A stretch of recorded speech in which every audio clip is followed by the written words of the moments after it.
What's up, everybody? I'm Dan Kornhauser. My name is Bobby Hunt. Thank you guys for joining us once again for part two of our 2020 MLB Sprint season preview. We covered the American League East and the National League East and went in detail with the Yankees and Mets and all of their competitors in what might be the two best divisions in baseball. But now we move on. We're going to touch base on the American League Central and the National League Central. And let's start with the American League, Bob. This is a very interesting division, and I kind of like a couple of these teams in this division, and I have another one that's maybe a little bit of a sleeper. Maybe I jumped the gun on them a little early, but I think they've arrived. And two of those teams I like are both the Indians and the Twins. Now, I would like to start with the Twins because I see them as one of the top teams in baseball. I see them as a legitimate contender. I see them as one of my top five teams in the whole league. And again, one of those teams where I don't care if it was a regular full season and whatever. Either way, shortened season, regular season, this team is elite. They have maybe the best hitting outside of the New York Yankees that we'll see this year. They've got boppers up and down the lineup. And, 1 through 9, you'll be hard-pressed to find any glaring holes. Kepler, Polanco, Nelson Cruz, Josh Donaldson, who they signed in the offseason, Eddie Rosario, Miguel Sano, Mitch Garver at catcher, who's arguably the best offensive catcher in the game potentially. Byron Buxton, a young former elite prospect who's got some good days in him. He's still got that speed. They've got an elite ace in Jose Barrios who can sling it with the best in the league. They brought back Jake Odorizzi, bringing in a guy like Rich Hill, Kenta Maeda, Taylor Rogers, left-hander as a closer. My only question with them is their rotation. They've got the lineup, they've got the ace, they've got the veteran leadership on both sides. They've been there, they've done that. They know what it takes to be elite. They know what it takes to win. And like I said, outside of the Yankees, you'd be hard pressed to find a lineup that's better in either league. The Twins are definitely very talented, top to bottom. And that is where the questions start, because one of the things I mentioned in the East preview was continuity. And with the Twins, they are bringing in 3 new starters to the rotation. Now, the benefit to them is that, unlike, say, the Blue Jays, they're not expecting them to be front of the line rotation guys. They're not expecting them to be their ace or their number 2 starter. They already have that in Berrios and Odorizzi. Well, yes, they made 2 deals with the former Dodgers, with trading for Kenta Maeda and signing Rich Hill. So they're going to slide in probably Maeda at number 3, Hill at number 5, and then you also have Homer Bailey, who actually had a pretty solid season last year. He's probably going to be the 4th starter. And we also can't forget Michael Pineda, who has had his flashes in the past. Granted, one of those typical very up and down type pitchers, particularly with the Yankees and the Mariners. Prior to that, for them, he's suspended right now. 39 games. Exactly. It hurts more in a 60-game season because it's for 39 games. 39 games over 162 games, not a big deal. But in a 60-game season, yeah, that's 2/3 of the year. So it does hurt them. But with that lineup, it's just so talented, so good. Bunch of boppers. They set the home run record last year. Yankees beat the record last year, and the Twins surpassed it in the same season. That's how good the Twins hitters are. Oh, and they added Josh Donaldson to make it even more ridiculous. One of the top agents available in this offseason. Is he as good as he was, say, 5 years ago when he was the MVP? Probably not. But he's still one of the best hitters in baseball and is going to slide in right in the middle of that lineup. So the Twins are the prohibitive favorite in the AL Central. And I think probably of all the divisions, aside from maybe, say, the NL West, where everyone feels like the Dodgers are leaps and bounds ahead of everyone else, Yeah. The Twins might be leaps and bounds ahead of everyone else in the AL Central, even more so than the Yankees in the AL East, because the Rays are still very, very good and very competitive. They're going to be a problem, especially in a 60-game season. But I have a hard time thinking that any other team in this division is really going to be able to keep up with the Twins. And yes, I have some concerns with so many new faces in the rotation, but they just have so many great hitters. And I think Byron Buxton, guy who's been touted as one of the best prospects for years, as long as he's healthy for the 60 games, I think he's finally going to put it all together. He was dog shit a couple years ago. But last year, you started seeing those signs of him being that type of player everyone expected him to be. I think he could really have a breakout in this short 60-game season, so long as he stays healthy. And Donaldson might be one of the better additions any team has made this whole offseason outside of the Yankees getting Cole, because the Yankees, you know how badly the Yankees needed a elite starting pitcher. For as good as the rotation was, Tanaka's not that guy, Paxton's not that guy. But for Donaldson, if he can even come close to what he did last year, I mean, he had 96 runs, 37 home runs, 94 RBI. Yeah, he hit 260, but still, that's a hell of a stat line. And there's no reason to think that he won't be able to at least approach those numbers on, obviously a smaller scale because it's 60 games. But I don't think there's any questions that if he's healthy and playing 60 games or 50 games, whatever, that he will at least put up the same statistics that we expect, if not better, with this lineup, because they have Nelson Cruz on one side and Eddie Rosario on the other. Both guys hitting 30-plus home runs, it's just ridiculous. I mean, it's going to be an interesting year, definitely, for Minnesota. Now, to that end, Bob, you did say that they were leaps and bounds potentially better than any other team in this division. Now, you do realize the Indians are in this division, right? Yeah, and I'm not very high on the Indians at all, really. I think this is one of those teams that's trending down. So what was it, 2016? Yeah, 2016. So 4 years ago now, the Indians and Cubs played a classic World Series between two woe-begone franchises that hadn't won World Series in eons, over half a decade. And in the case of the Cubs, it was over 100 years, 108. Cubs won that World Series in a 7-game classic, coming back from 3-1. And I really draw a lot of parallels between those teams. They're kind of on the older side, especially the Cubs, really, and we'll get to them a little later when we look at the NL. But I feel like the Indians have really been trending down the last couple of years. They didn't make the playoffs last year.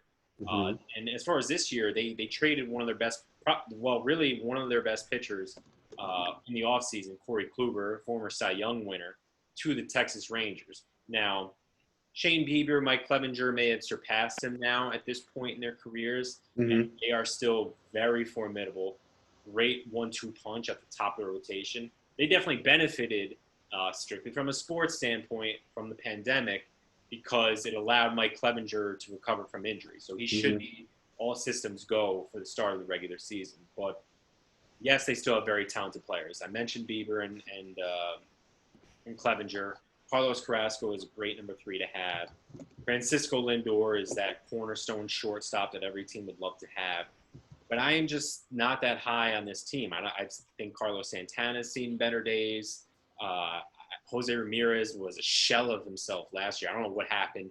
I hope he rebounds. I think he will. He's not an old player. He should be someone that is still going to be a formidable middle of the lineup player, but he had a bad 2019 for his standards.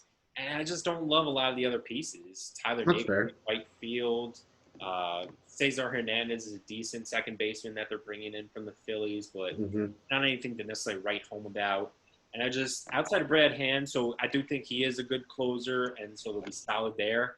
I just don't trust the Indians' bullpen. So this is a team that, to me, just over the last few years has really trended downward, and it's also because they are a small market team. Unfortunately for them, they can't keep a lot of players. That's why they traded Corey Kluber. So to me, I'm not as high as on the Indians as maybe you are. I wouldn't say I'm high on them, but they're another team that have a very talented lineup. I mean, we keep talking about these lineups, and you can't say, well, not every team can have a stacked lineup. You're right, you're not going to have every team with a stacked lineup, but we're talking about some of the best. The NL East, the AL East, again, maybe the two best divisions in baseball, where legitimately the NL East can have four teams, any of the top four teams can win that division or make the playoffs, and no one would bat an eye. Like, the Phillies and the Mets could make it, and no one. The Phillies could win the division, and no one would bat an eye. Like, it's one of those. So I hate to keep saying that these teams are stacked, but it is what it is. If the lineup is fucking right, we're going to have to say how good it is. And this is one of those situations. Francisco Lindor, even though they're still trying to trade him, and that is still probably on the horizon. And if they start slow, which is what they do, this is one of those teams that has the last couple of years started slow. Last year, they started like absolute dog shit. But again, it helps when you got 160 games to fucking get your shit together. They're not going to have that this time. So if they start slow again, they're fucking, in the first 3 weeks, they're fucking out. It's that simple. So that's my primary concern with them is this slow start and some questions in the starting rotation. I think they're a little too righty heavy. I think all of their projected starting pitchers are all right-handed pitchers. And after Bieber's fucking right. Clevenger's right when he's healthy. And Carrasco has shown that he can be an all-star level pitcher. He's shown that in the past. Now, might be a distant past, maybe. We'll see. I don't know. But that's still a nice 1-2-3 to have. And Bieber and Clevenger are top strikeout artists in the league. But I question what they have at the end of that rotation. The 4 and 5, Adam Plutko and Zach Plesac, not quite right. Brad Hand is projected to be their closer at the moment, and I think he's one of the elite relievers in the league. But those are my questions for them. Their lineup, I have no questions. Lindor, Mercado, Carlos Santana, Franmil Reyes, who was more like hit or miss, but the home run power is there. Jose Ramirez, when he's on, he's a top 10 hitter in baseball. He's one of those elite guys. The only problem with him is, are you going to get the Ramirez of the first month of the season last year where he was absolute trash and like waiver fodder? Or are you going to get the all-star Ramirez? Because you saw both last year. You saw them in the extremes last year. Yeah, and I'm glad you brought that up because, we eventually get to fantasy at some point. And Jose Ramirez was a guy that was going in the first round last year in fantasy drafts, and he really underperformed for that. He killed a lot of fantasy teams. And granted, that's not ultimately the most important thing, but when you're not living up to your potential as a first-round pick in fantasy, that obviously means you're not doing well in real life. So I don't think he's that bad, but now we have to question how good is he, because we don't have a huge sample size to say, oh, well, it's just a fluke year. At this point, we're questioning how good is he really.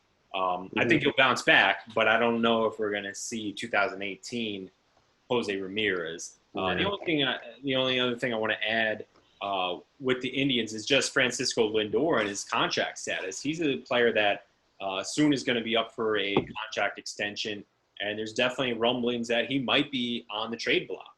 He might be someone that a team – I know a lot of Mets fans, because we're in New York, let's be honest, we hear a lot of not only Yankees talk, we hear a lot of Mets talk. That's someone that the Mets fans fantasize over, about someone that is going to be a free agent soon, that is going to be a target for teams that have cash, whether that be the Mets or any other high-profile team. So Lindor, especially if the Indians get off to a bad start, I wouldn't be shocked if Lindor is someone that's on the trade block by the August 31st trade deadline. No, dude, absolutely. And they've been trying to move him all summer. And I think if they, like I said, if they start slow, I think Lindor will be the first guy out the door. I think that's for sure. Now, moving on to, I think I alluded to this at the beginning of this recording, but a team that I maybe was a little early on, that I was praising last offseason because they had a lot of young legends. And one of those young legends I was riding pretty hard was Yoan Moncada. And I happened to catch lightning in a bottle, and the man shat last year. And I'm talking about the White Sox, the Chicago White Sox. Now, I like this team. I really like this team. I like this lineup. I like the pitchers. You know how I feel about the pitching staffs, Bob, and they have fucking options, and they've got some goddamn good ones. And I mean, Carlos Rodon is coming back from Tommy John surgery that he had last May. That's a huge win because they already got Lucas Giolito, who I also had on my team last year, who shat last year. Dallas Keuchel, Keuchel, whatever his fucking You said name it is. right the first time. Why correct yourself? I don't know, because fuck him. Fuck his name. Ronaldo Lopez, Dylan Cease, Gio Gonzalez, and then Carlos Rodon. One through six, that's nice to have those options. And they got Dane Dunning, Jimmy Lambert. So they have other guys who they can trot out there. But for me, dude, they have one of my favorite lineups. They may not have the studs or, the Albez or the Stantons and Judges and the Donaldson and Rosarios of the world, but dude, Tim Anderson, I think led the American League in average last year. Stud. Yon Moncada, stud. Jose Abreu in the past. I had him too on a couple of fantasy teams for a few years there in a row. You love Abreu. I love Abreu, stud. What's wrong with that? Fucking Eloy Jimenez, stud. And it keeps going down. And 1 through 9, they have some interesting names and some young pieces, but 1 through 9, I really like this lineup, dude. If they're healthy, they can really make some noise. Yeah, they signed Yasmani Grandal in the offseason to play catcher, one of the better offensive all-around catchers in baseball. They bring, Edwin Encarnacion to be a DH, bopper, legitimate bopper. Nomar Mazzara, who they traded for. Lurie Garcia, who could play pretty much any infield spot except catcher and any outfield spot. So he's a great piece to have. And then Luis Robert, who is seen by many as a top 3 to 5 prospect in baseball, maybe the best hitter in the whole league, prospect-wise. And they're going to slot him in center field. They gave him a nice long contract extension. And he might be the rookie of the year when it's all said. When it's all said and done with the awards, superstar potential with this kid. And if they're healthy and Anderson does what he did last year, Moncada takes that next step, Abreu stays consistent, Jimenez is another superstar potential in the waiting wings. Mazzara has that potential. He was another one who was seen as a top prospect as recently as the last few years. I mean, I'm drinking the Kool-Aid, bro. This is one of my favorite teams. Maybe I was a year early when I picked them last year to be right, but they got the depth, they've got the youth, they've got the young arms that you look for, and they've got the prospects. So like Luis Robert, Michael Kopech, starting pitcher, Nick Madrigal, I don't know if I'm saying that right, Andrew Vaughn at first base. They got options, and all those guys are top 40 prospects pretty much across the league. So those White Sox fans should be excited. It might be a real special year for them out there. I'm 100% on board with you for the White Sox this year. Last year, I liked them, and I agree with you that there's a lot of young talent and that, going forward, their future is very bright. You did pick them for the wild card last year, and that didn't pan out, but they still weren't a bad team by any stretch. They were still solid. It was a good stepping stone year, and I figure they're going to take that next step this year because not only have those guys progressed another year, gotten that service time, experienced major league pitching, particularly talking about the lineup here, of course, but they add 2 key cogs in the middle of the lineup. So I think the bigger problem for a 60-game season is having, say, a new manager and a lot of new faces in the pitching staff. But when it comes to hitting, I think that's a more easy transition for players to be on new teams, basically. So you can slide in pro hitters like Yasmani Grandal at catcher and Edwin Encarnacion at DH right into the middle of that lineup to take a lot of pressure off of those young hitters. And even someone like Jose Abreu is going to see even better pitching or even better pitches because he has protection in the lineup.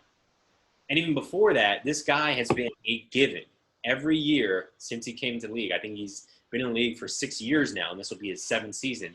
And he's been on my fantasy teams for like 4 or 5 of those. Yeah, he's been a given for 30 home runs and 100 RBIs every year. Now, obviously, this is 60 games, so he's not going to hit those numbers this year, but he's probably going to get the equivalent of that this And season. dude, 33 home runs last year, 123 RBIs, Yeah, he led. 284 average. It's nice, man. You did mention the leaders, so he led the in the AL in RBIs last season, and Tim Anderson led the AL in batting average, won the batting title with a 335 average. So two very good hitters are already on the team. You add Grandal, Encarnacion, and then Yeah. we've known for years one of the top prospects in baseball.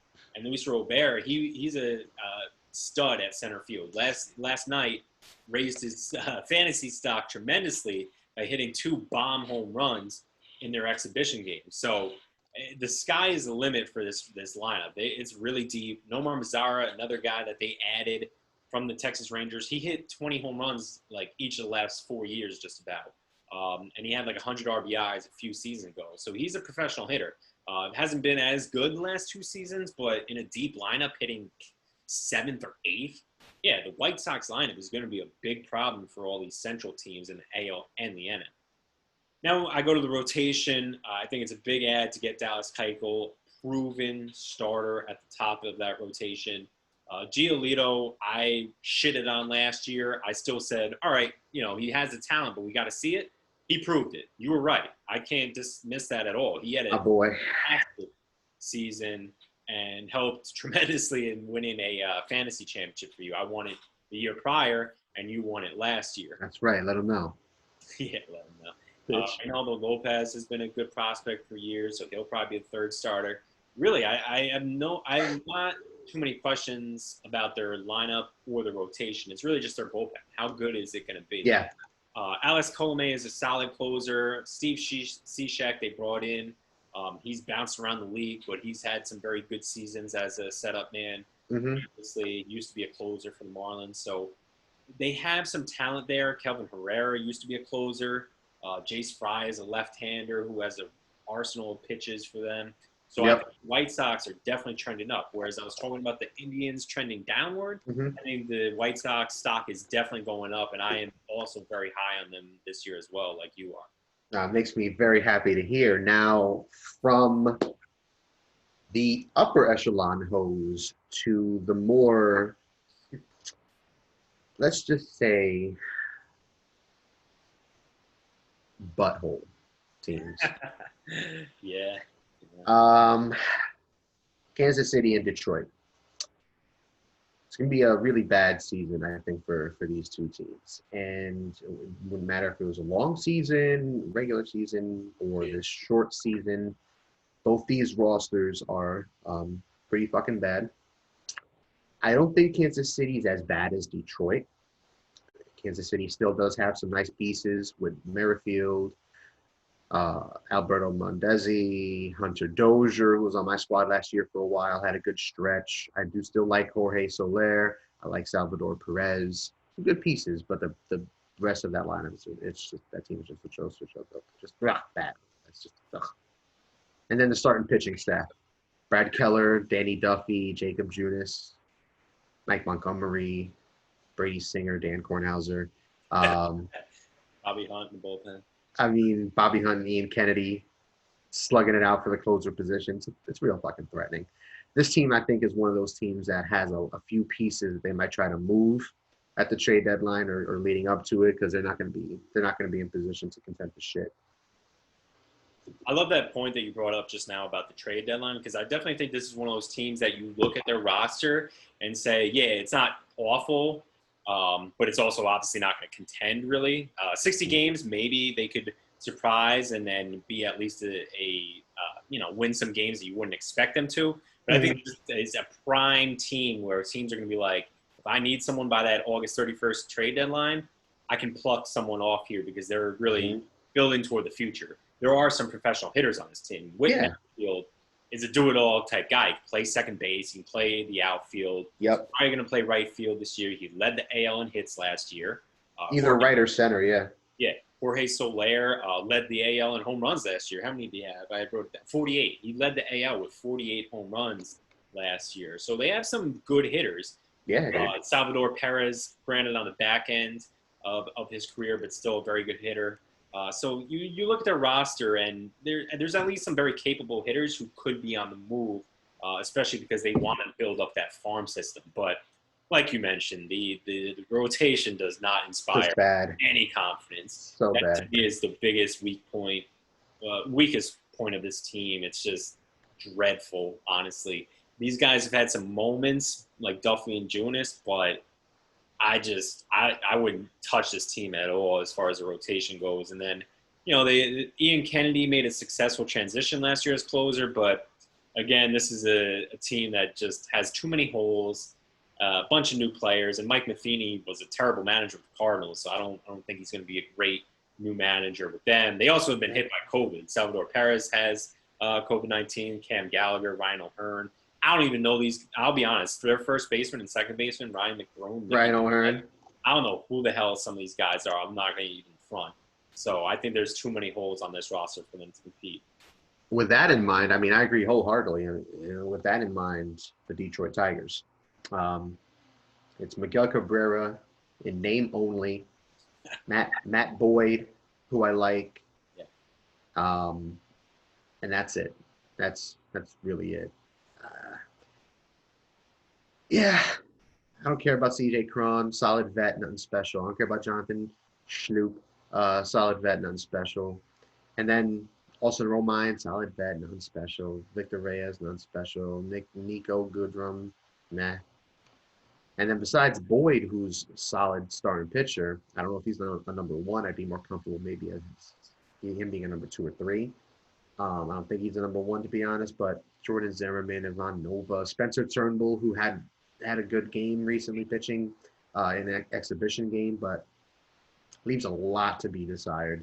It's just another rebuilding year in what seems to be an endless rebuilding year for the Detroit Tigers.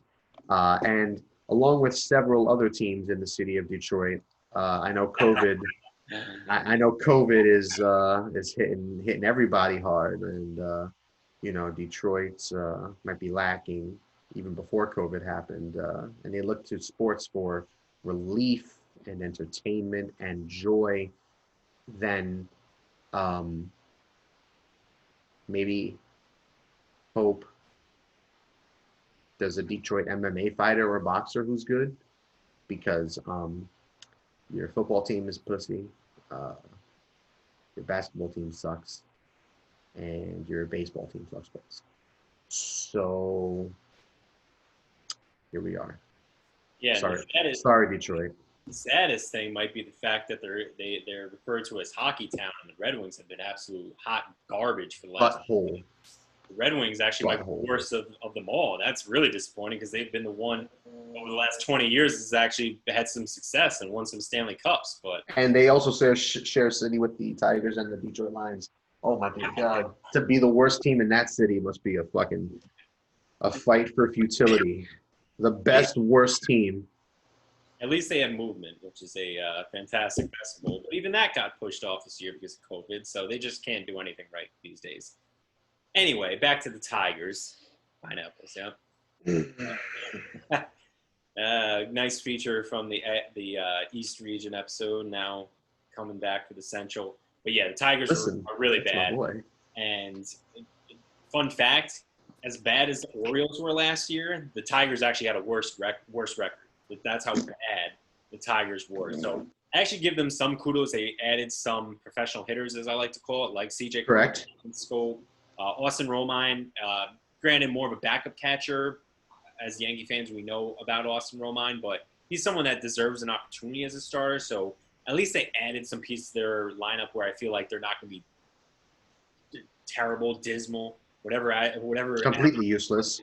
Exactly, for their lineup, but patient after Boyd is hideous. Michael Fulmer used to be good, but he's used to be. Keywords.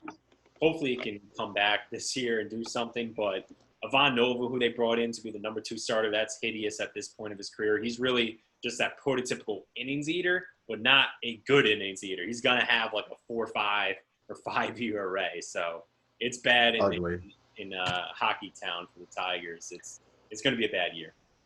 Now, let's shift gears. Let's go to the National League. The Reds, the Cardinals, the Cubs, the Brewers, the Pirates. Now, this is an interesting division for me simply because I think 4 of these teams any one of these four teams, aside from Pittsburgh, could legitimately win the division. And I say that because partially because of the 60 game season, I think benefits some of these teams a lot, but also because there's been a shift in terms of like talent and stuff like that. So the Cincinnati Reds, the Cardinals, the Cubs, the Brewers. Those are the four teams I like. And honestly, this was one of my harder divisions to pick because I was kind of leaning in a couple different directions. I know I had talked about the Cubs when we did our top five episode as not one of my top five teams to contend for a championship, but I had them right on the outside, top 10 for me at that point. And I don't know how I feel about that anymore at this point. Now that I've continued to look at the rosters and really nap some things out in my mind, but this is going to be a very interesting division, and I think this is one of those divisions that, unlike any other that we're going to be discussing, I think they really honestly any one of those four teams could win. And if you told me the Reds were going to win, I'd be like, okay, cool. If you said the Cardinals win, I'd say, okay, great. If you said the Cubs, well, that makes fucking sense. Um, but how do you feel about this division, Bob? Do you think it's that wide open, or do you think there's more one or two favorites? What do you feel about that? More fun to disagree, but honestly, I do have to agree with that sentiment. I think this division, I believe it has the most potential for it to really live up to the 60 game, anything can happen type thing. Like if the Reds basically with the AL and the NL overall, the trendy teams that people feel are sleepers are the White Sox and the Reds. Those Yes. are two of those popular teams where they feel like there's young talent, but they've also added some veteran pieces that could really put them over the edge, and especially in a 60 game sprint where if the Cardinals, who are the reigning division champions, get off to a slow start, a team like the Reds could really capitalize on that. So I agree with you. I do think this is a wide open division. And the Reds, would it shock me at all if they won it? No. And the same thing goes for the Brewers. I think the Brewers are a team that their rotation compared to the other three is lacking sorely. It's a little threatening. Yeah. But they still have so many other good pieces in their lineup and bullpen that they too could win the division. That's the one. The bullpen was a key part. Now, talking about this division, let's start with the Milwaukee Brewers. I mean, I know the Cincinnati Reds are the chick favorite, but let's start with the Brewers because they're a team that really interests me. Their starting pitching is abysmal, and I fucking hate it. I couldn't hate it anymore if I tried. It's really bad. And if I had the show 20, I would be happy to use the Brewers and try to build up that starting pitching staff because they need that. But their bullpen might be one of the best in the majors. Their lineup, it's not as stacked as some of the other lineups that we have been discussing thus far, but dude, it's fucking good, man. Lorenzo Cain, Christian Yelich, who might be the MVP. He'll healthy, top 5, top 10 player. No ifs, ands, or buts. Hyura, the second baseman, Keston Hyura. I had him on the squad last year. Real solid piece. Ryan Braun, who fits like a glove at DH because he ain't quite right for the outfield. He ain't quite right for first base. So I think he fits perfectly at DH for him. Justin Smoke at first base. Obviously, Garcia in the outfield. And they've got professional hitters. I mean, Luis Urias at shortstop is an interesting piece to discuss. But it's an interesting team. I like it. I maybe like it the least out of the four that I had mentioned. But why the fuck not? And in a 60 game season, Bob, we're gonna see some crazy shit. There's gonna be teams that don't belong, that in a regular 160 game season, they would not be in the conversation. But I think Milwaukee fits. I think adding Urias from the Padres in the offseason, him and Orlando Arcia rotating there, I think that's nice.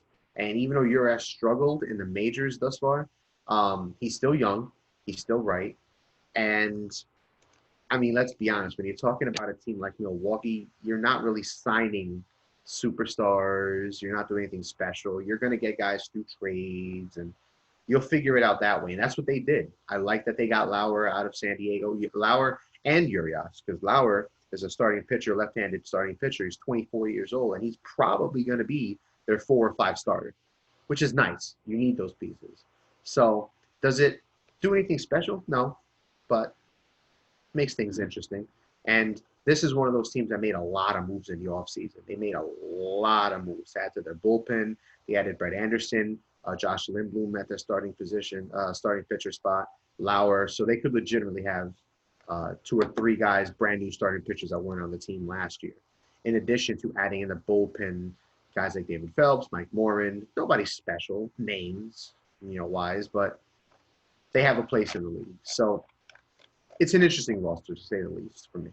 And that's ultimately what has me a little bit down on them. Not a lot, but basically from my projections and most other people's projections, I look at the roster and pretty much a third, considering that it's going to be 30 players on the opening day roster. I look at they pretty much have 10 new players on the roster. Now, granted, a lot of them are hitters, so I think that's an easier transition than a starting rotation, but they do have 2 new starters, a couple new faces in the bullpen.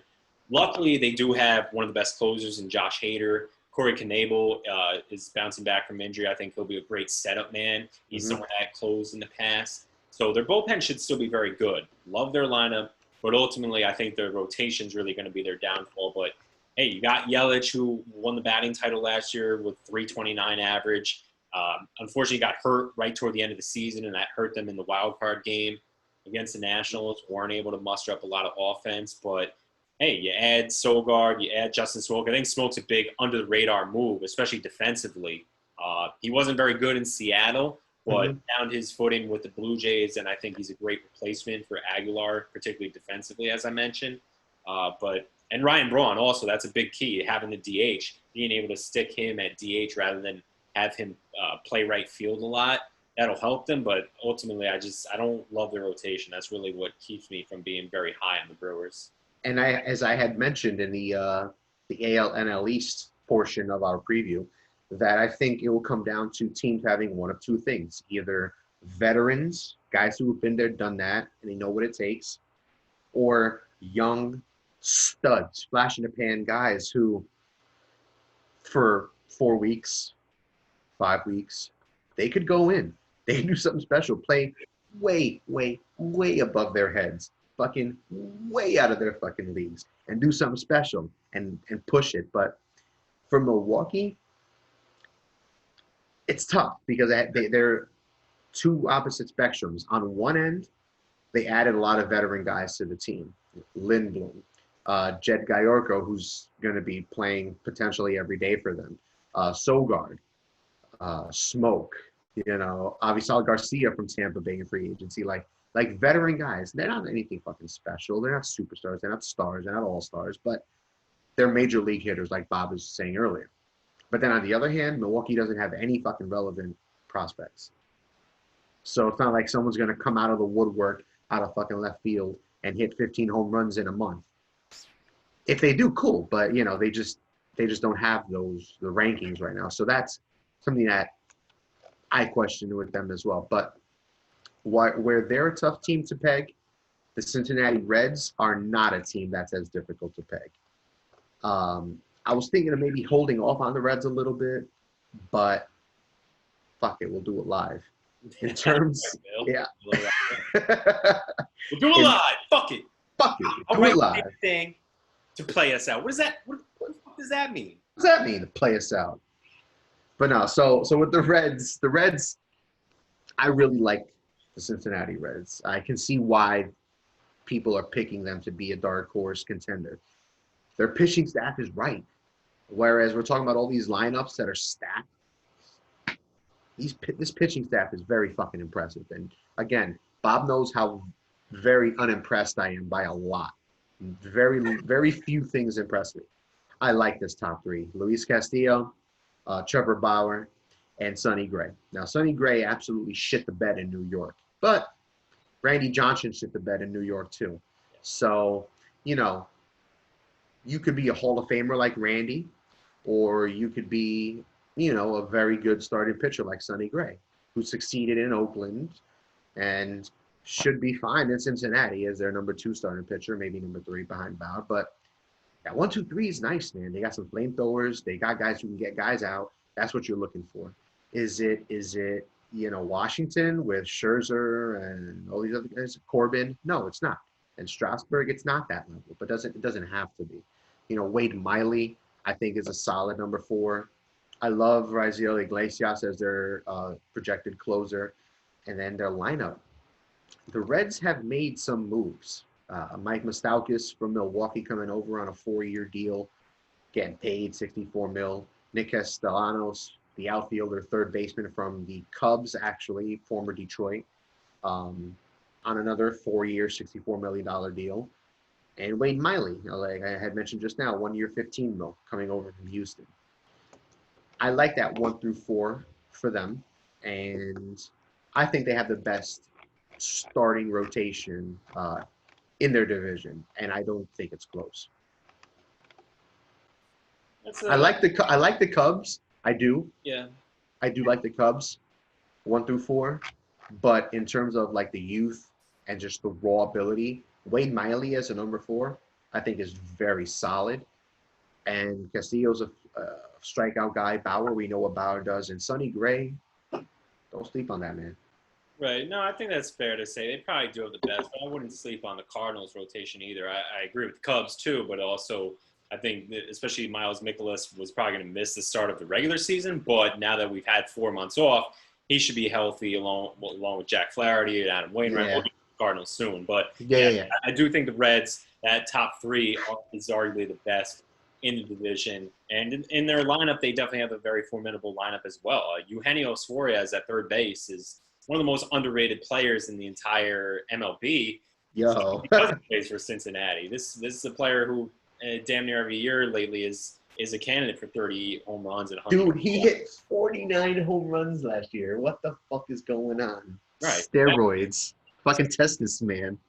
Joey Votto isn't quite what he used to be. Your antlers very, very good player. They also brought in Shogo Akiyama, who might bat leadoff for them.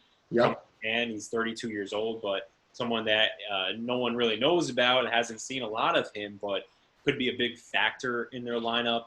And maybe the ballpark effect won't hurt them as much this year. I mean, granted, yes, they're still going to be playing games in Cincinnati, but considering that they're playing the AL Central, parks like the Tigers, the Royals, the Twins, they're pretty cavernous. They're pretty deep. They're not big home run hitting ballparks. Now, granted, yes, the Twins set the record last year. That more speaks to the hitters they have more so than the fact that that's a big hitter's ballpark, because it really isn't. I'm not saying it's one of the worst, but more middle of the pack than anything else. So I think that's going to really help the Reds overall.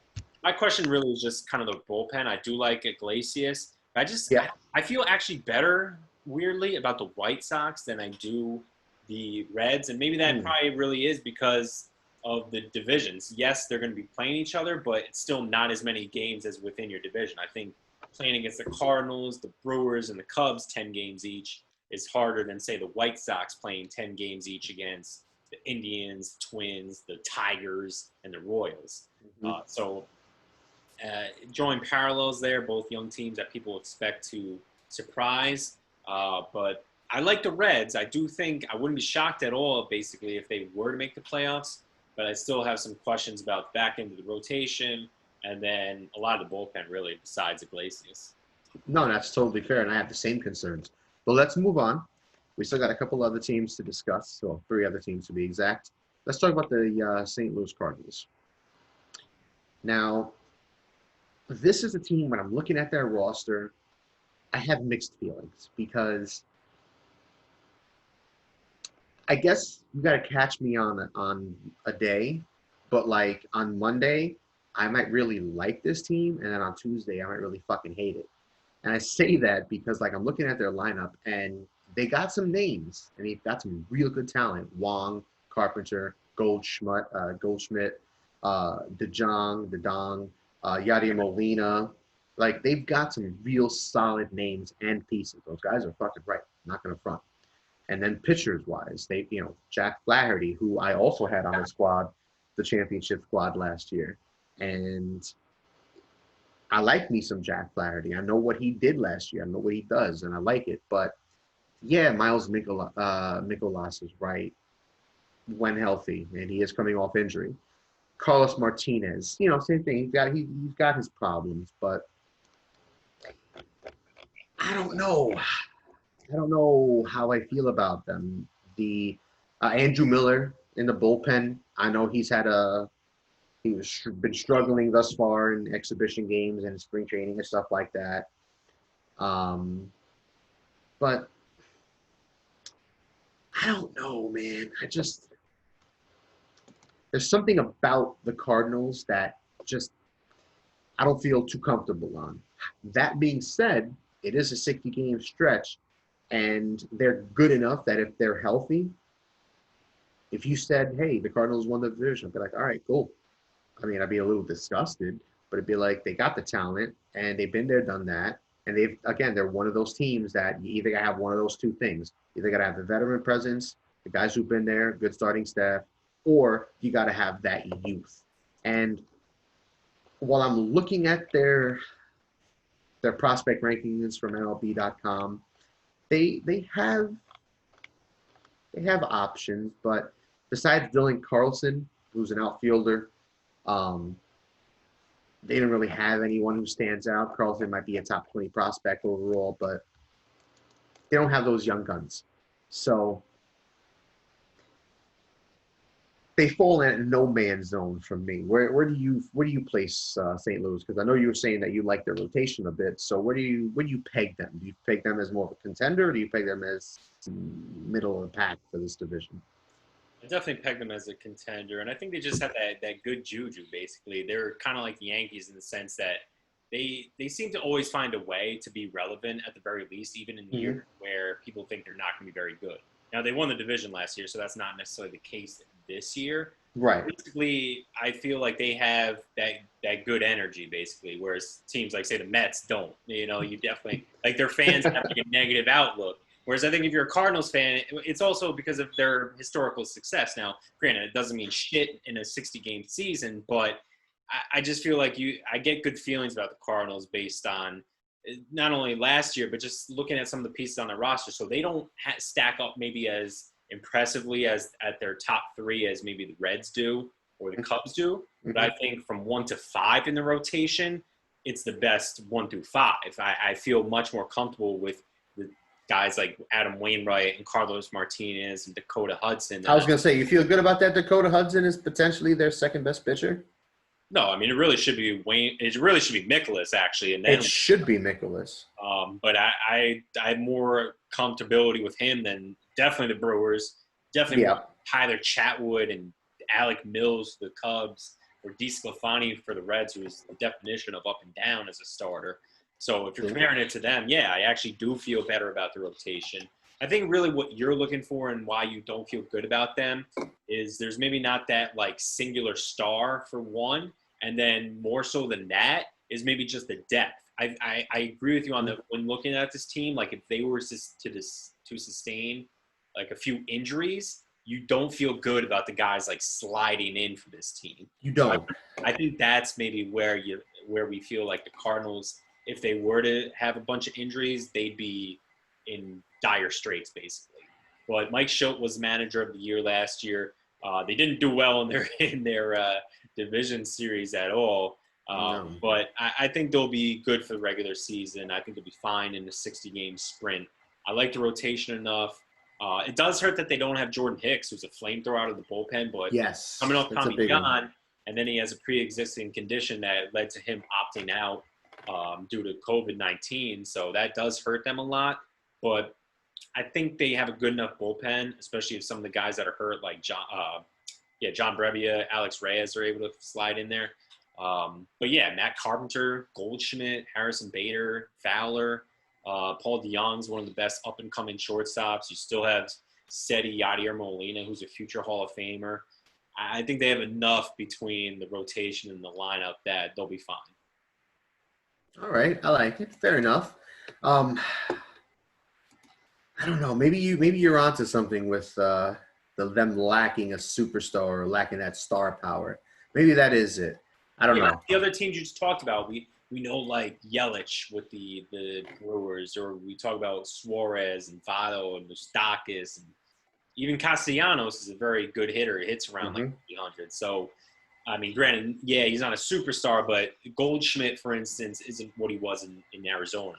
For instance, if he was the Arizona Goldschmidt, you might be singing a different tune. Maybe. We'll see. Now, that being said, from one team that I'm not too sold on to another team that I am very much sold on is the Chicago Cubs, where their crosstown rivals are one of the chick picks for the American League. The Cubs, I don't know if the Cubs are getting the love that they deserve for a team that has one of the more potent lineups in the National League, or maybe the majors, period. And they have a legitimate starting core that I can appreciate with a closer who's, again, been there, done that. This is a veteran-laden squad. They've got a lot of quality pieces in quality, important spots. And they are one of those teams that have the studs that I'm looking for, that the casual fan might look for when you're looking at the lineup. Chris Bryant, Anthony Rizzo, Javier Baez, who's a superstar. Kyle Schwarber, who, I mean, like Bob said in one of our, I don't know if it was this episode or previous episode in the American League NL East portion, where he said Schwarber is one of those guys who's going to stand out and really impress because he's going to be a full-time DH for the most part. And he's absolutely atrocious in the fucking field. So, him sitting at the 4 or 5 slot is nice. Wilson Contreras, Jason Hayward, it's pretty fucking nice, man. They did add Jason Kipnis this offseason to play second base, start at second base from Cleveland. Is he what he was before? No, but he's one of those guys who's got that veteran leadership, and he can show them how to do it when it comes time. They didn't deal with a lot of losses, quality losses. I mean, Cole Hamels, Steve Cishek, like Bob had mentioned, Nick Castellanos, but nobody really stands out as a starter or a superstar. They brought back Yu Darvish. They re-signed Jose Quintana, Anthony Rizzo, who they opted in a club option. I really like this team. And I know when we did our top 5s, I didn't mention them in the top 5 as contenders, but I definitely had them in the top 10. And I mentioned this, I think, at the beginning of the segment, but I don't know how I feel about it, to be completely honest, listing them as a top 10 anymore, because there's a lot of other teams that I like and that interest me and stuff like that. But I think for me, the main question is, do they want it? Because their lineup is not a question. Kimbrel was a question mark for them, but I wonder if it's one of those where he'll get his shit together now that he knows where he's going to be. He's going to be there the whole off season and so on and so forth. And then guys like Darvish, Kendricks in the starting rotation, John Lester, Quintana, even Tyler Chatwood is a number 5. I like that rotation. Options.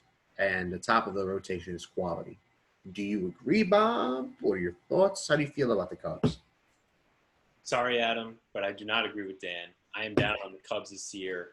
I alluded to it earlier on in this podcast that I kind of draw parallels between the Indians and Cubs, partially because of the World Series they played in 2016, but also just because I think this is a team that's trending downward. A big part of that is really the age in the rotation, particularly, but also just the fact that they've kind of been trending down. They won that World Series, but they missed the playoffs last year, and I don't see them making the playoffs this year either.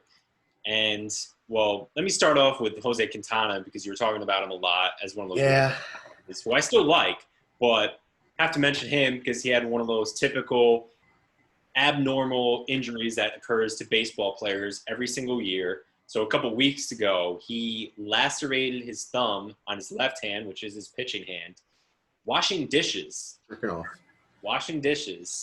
in his Miami home. So he needed surgery actually for that. Now it's not major. He probably will be able to start throwing actually right around this time, but he's not going to be ready probably for opening day. He wouldn't be the opening day starter anyway, but he's probably going to miss at least a turn or two in the rotation. So that hurts them. That's why I didn't mention him as their fourth or fifth starter just a few moments ago when we were talking about one of the other NL Central teams. Mhm. And I just feel like Darvish hasn't been a good signing. You hope he gets back to what he used to be, but I don't know that he ever will. John Lester, he's past his prime. At the very least, he'll eat innings. He's reliable for that. But that's less important in a 60-game season than it would be in, say, a 162-game year. Still like Kyle Hendricks, but their bullpen just sucks. I mean, their bullpen was not good last year. They had to bring in 3 or 4 new guys. They signed Kimbrel really late last year. He was one of those players last year where everyone was like, why the hell has no one signed him yet? And once they did sign him, he wasn't ready. He had, I think, like a 6-something ERA, got injured a few times. I expect him to be better, yes, but there is that question going into the season. How effective is Kimbrel going to be? So I had those types of questions for their pitchers. I have less questions about their lineup. I still think their lineup will be very good. They traded for Castellanos last year, didn't help them get to the playoffs. He left in free agency to the Reds, but between Anthony Rizzo, Chris Bryant, Kyle Schwarber, Almora Jr., Wilson Contreras at catcher, still going to be a very good lineup. But even Chris Bryant, I think he had filed a grievance or something about his contract and his arbitration. I don't think he won, but along with Lindor with the Indians, Chris Bryant's another guy who could very well be on the trade block by August 31st if the Cubs do not get off to a good start. So I just think, along with the Indians, their counterpart in the AL, this is a team that's trending downward for 2020. I think agree to disagree will be the No, fuck you. will be the thing we go by for this division. But let's finish up with the Pittsburgh Pirates. I think this is a team that, while they have some interesting pieces, I don't really see this team going anywhere. I like Kevin Newman at shortstop. I love Brian Reynolds, another player who I had on the squad. Adam Frazier at second base, Josh Bell at first base, Greg Polanco in the outfield. A lot of real solid pieces. Nothing special. No superstars. No home run boppers. Just, they're good, but not great. Which you'll take it for what it is. And then their starting pitching staff is just bad. It's just all around bad. Their rotation's bad. Their bullpen's bad. It's real bad. It's real fucking threatening. I'm gonna do one of these. Yeah. I think they've earned one of these. Real solid. I don't know. Their butt. I don't get it. But yeah, I think they've earned one of these. They're one of the pineapples. I don't like it. Hashtag pass. Yeah, at least for this year, they should consider a name change like the Redskins. And the Force. Pineapples. I don't like it. It's ugly. It's hideous. I thought you were going to go foreskins, but I like pineapples a lot better. Yeah. Well, I like the alliteration. I love the alliteration of Pittsburgh Pirates, so we stick with it and go Pittsburgh Pineapples. Big problem for them is that they have a bunch of injuries. Chris Archer and Jameson Taillon might not be. Yes. Chris Archer is going to have thoracic outlet syndrome, which is something that the local fans, the Mets fans, will know very well because that's what Matt Harvey had about 3 or 4 years ago and led to his downfall. And Chris Archer, I mentioned it in the East preview, that was just a dreadful trade by the Pirates. Absolutely hideous, very misguided to think that they could compete in 2018. They traded away Austin Meadows, Tyler Glass now, and it has not worked out. Archer has been bad for them. This is his contract year, and he's not even going to pitch at all. So a total waste. This team is just abysmal, bad ownership, and they do have some good pieces, so I'm not going to be all gloom and doom with them. Brian Reynolds hit very well for them last year in the outfield and was one of the top guys for average, but he also benefited from a high BABIP. You can look it up. It's an advanced metric. I'm not going to get too into it, but it's, balls in play, blah, blah, blah. But, yeah, Josh Bell is a big bright spot for them at first base. He's a great switch hitter. He could be a dark horse for MVP in a 60-game season if it weren't for the fact that the Pirates are so bad. Yep. That'll keep him from winning it, in my opinion. But yeah, Joe Musgrove, Trevor Williams, headlining the rotation, just fugly. Derek Shelton, their new manager, is someone that came out of the woodwork that no one really knows much about. And I just think this team is going to stink. Even in a 60-game season, I just don't see how they could even be a surprise team.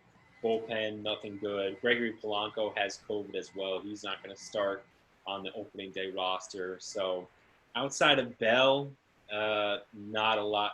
Bell and Reynolds, really nothing to get excited about with this squad. Bell's a stud, 37 home runs, 94 runs, and 116 RBI last year for a bad team. And while he might be a legitimate piece, and like Bob said, Reynolds hit, I think, 314 last year, and that's great for what it is. But even Kevin Newman, who hit 308 last year, you know, you like those numbers. He had 16 stolen bases as well. You'll take those. It's nice, but they still finished last in the division. Butthole. So with all that in mind, Bob, and you know, with the Pirates, the manager talking about non-traditional methods to fill out their starting staff, which is a nice way of saying our starting staff is fucking ass, and we got to figure something else out because Dan Caddy coming out shouldn't be starting every fifth day. Yeah, and Bobby Hunt's translation is, yeah, we're gonna just throw shit at the wall and hope something sticks. Just hope for the best. So, with that in mind, it's time for some fucking predictions. Yes. Who's winning the American League Central, Bob? My winner of the AL Central, no surprise here, the Minnesota Twins, going with the chalk. God fucking damn it. I'm also going to go with the Twins, and I hate that. Now, who's winning the National League Central Division? Fortunately for you, I think we will differ here because of how we were talking with the Central. I'm going to go with the Cardinals to actually repeat here. And I want to say, you know what? Today's one of those days that I fucking hate that. And for me, I'm going to go with the Reds.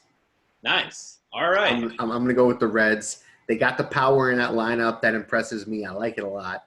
And Moustakas, Castellanos, Suarez, Votto, Senzel, Aquino, who did his thing for Jay's team last year. Oh, yeah, he's the record for home runs in, like, whatever amount of games as a rookie. It's crazy. You know, they got some pop. I think they'll be able to put up some runs. And if that starting staff, the top three, does anything close to what they're supposed to, they can make some waves. Now, do you have any wild card teams from either of these divisions? I do, actually. Not from the NL Central, but I actually am going to be on board with the pick you made last year, and that's going to be the Chicago White Sox. I think they make it as a wild card. My boy. Not only because I like a lot of their talent, but I think the 60-game season will really help them, and I think they will be one of the wild cards in the AL. I am also going to go with the White Sox. So my two wild card spots are already taken for the American League. I had the Rays, and now I have the White Sox. So who's going to win the West in the American League? We'll see. But no one in the National League, Bob? No, so that gives it away. That other team is going to be in the NL West. Yes, it is. So I'm all out of my wild cards in the AL. In the NL, I think I have one more left as well. It ain't going to be in the Central either for me. I like the Cubs and stuff like that. I like Milwaukee in a short season. And I like the Cardinals. They just won the division, like Bob said, and they very well could win it again, but I'm not going to do it. I'm going to do something a little different. I'm excited for the West. I'm Dan Kornhauser. I'm Bobby Hunt. Thank you guys for tuning in. Stick around. Our MLB preview for the AL West and NL West is coming up. Catch you guys soon.